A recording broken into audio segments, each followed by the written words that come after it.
Save your money and don't buy a current generation Switch because something new is coming.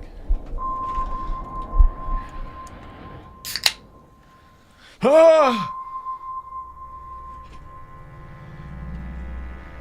I just spilled seltzer.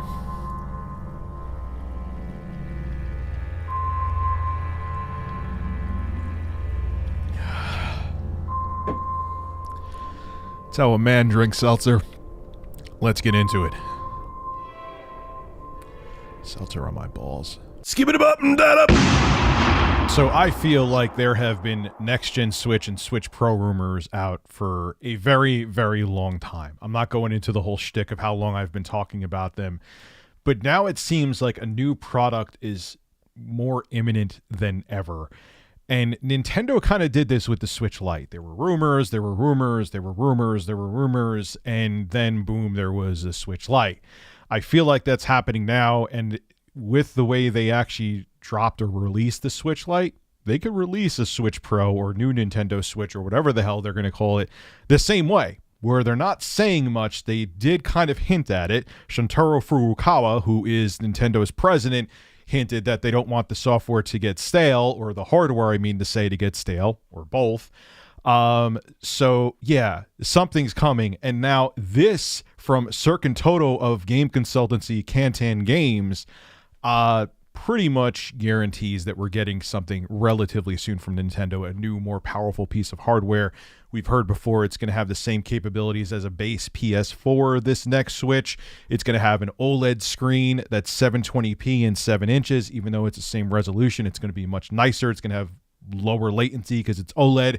It's going to have better blacks because it's OLED, because OLED is organic light emitting diodes. So every single LED or OLED pixel that's on the screen, once it goes black, it's literally black. So you can't get a blacker black than an LED light turning off.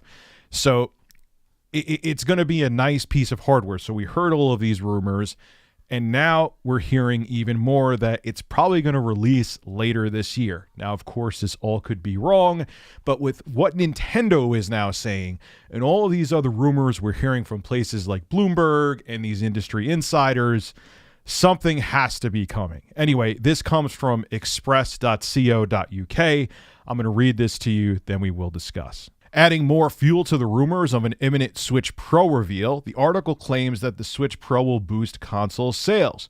According to the Bloomberg analyst, the new hardware will offset the lack of new Animal Crossing games. Nintendo will need to start the next fiscal year without Animal Crossing and the pandemic, but that will be offset by a much stronger blockbuster software lineup and new hardware, explained Serkan Toto of game consultancy Kantan Games.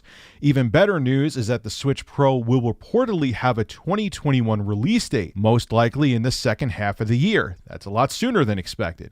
Nintendo plans to release a revised version of the Switch in the latter half of this year with a larger and better display, as well as upgraded graphics when the hybrid console is plugged into a TV set. The company makes some of the biggest blockbuster games on its platform, which contributes significantly to profit and also spur hardware adoption. Much of this year's lineup of new games remains unannounced, and that is true. It's been kind of a dry spell for software for Nintendo. The only bad news about the new Nintendo Switch Pro is that it will reportedly have one or two exclusive games, which we talked about before. Nintendo did that with the new Nintendo 3DS too, because it was more capable. So Nintendo had games that just ran on the new Nintendo 3DS or ran better on the console because the fact it went from dual to 4 cores in the new Nintendo 3DS and it had more memory, it was a significant upgrade. And we're hearing that they're going to do the same thing with the new Nintendo Switch, that especially third parties may just release games on the newer, more powerful hardware because the older Switch couldn't handle them. That's probably my biggest concern about this new Nintendo Switch. Two different perspectives. One is that if games are exclusive to the new platform, the new Nintendo Switch, and it's not considered a next-gen Nintendo Switch, you're going to have a lot of people right now that may, because the Nintendo Switch is still selling well, that may buy the older Switch saying, I don't care about the OLED screen, I don't care about the better graphics, and then a game they may want only may come to the new hardware. Then on the flip side, because there is this new Nintendo Switch with more powerful hardware, are developers going to be held back because they want to make games work for the previous generation Switch or the older Switch and this new Nintendo Switch, which isn't considered a next-gen console, but a mid-gen upgrade like the PS4 Pro and Xbox One X? So it's kind of like damned if you do, damned if you don't. If you make the games run on both the old Switch and the new Switch, its hardware capabilities are going to be held back.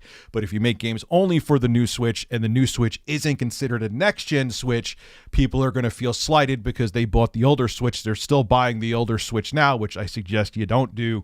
And they're thinking, wait, I thought this was still part of Nintendo's main console. I didn't care about the upgrades. I thought I was going to still be able to play all the games on this, and now I'm not going to be able to. So it's going to be interesting to see how Nintendo handles this. I mean, think about it. The Nintendo Switch is over 4 years old, and the Tegra X1 SoC, or system on a chip that NVIDIA made, was already over 2 years old when the Nintendo Switch released. So it was already fairly old, especially when it comes to technology for being in the Nintendo Switch. So it's time for a new piece of hardware, but how it's all going to play out with software and how it's going to be adopted is going to be interesting. I think it's going to sell well. That's not what I'm questioning.